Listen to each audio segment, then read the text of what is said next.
Rossiya Federatsiyasidan olingan qarz oliylarni undirish tizimi O'zbekiston orqali banklar yoki MUK orqali amalga oshirilyapti deydigan masala ko'p kelyapti. Qanaqa tartibda amalga oshirilyapti, Sherzod aka? Prosta tak shunda o'zidan o'zi borib turib ras undirib yuborolmaydi, misol uchun kartasidan yechib ololmaydi. Yevropada agar qarz bo'lib qolsangiz, oddiy shtrafga tushsangiz, ketib borsangiz, sizga o'sha xat jo'natadi ular. Mana og'ayni qarzing bor, to'lab qo'y deydi.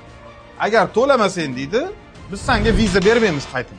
Rossiyadagi qarzing bor, to'lab qo'y degan xat kelsa, agar bu harakatlar noqonuniy, qonunga xilof hisoblanadi va bu harakatlarni ustidan bemalol shikoyat qilsa bo'ladi tegishli organlarga. Ko'pchilik nimaga o'rgangan, bundoq uzun qog'oz bo'ladi-da, oxiriga tushib turib bitta galchkan bosadi, assalomu alaykum deb bosaveradi. Agar realni, misol uchun qarzni to'lash imkoniyati bo'lmasa, qo'pol qilib aytganda, menda yo'q hech narsa, mana otib tasha deydi-yu, o'shanaqa holat bo'lsa, o'shanda haqiqatda u nevazratni dolg bo'lib qoladi, ya'ni qaytmaydigan qarz bo'lib qoladi. Shu bilan osilib turadi uni. Jinoiy javobgarlik yoki ma'muriy javobgarlik, yana qanaqadir qo'shimcha javobgarliklar bo'lmaydi. Ozodlikdan mahrum qilish degan bir nimalari yo'q, to'g'rimi? Umuman bu narsani vobshe o'ylamasin, kim gap tarqatib turgan bo'lsa ham gapirmasin. Zalotaya korona jo'natgan bo'lsa, jo'nataveradi u.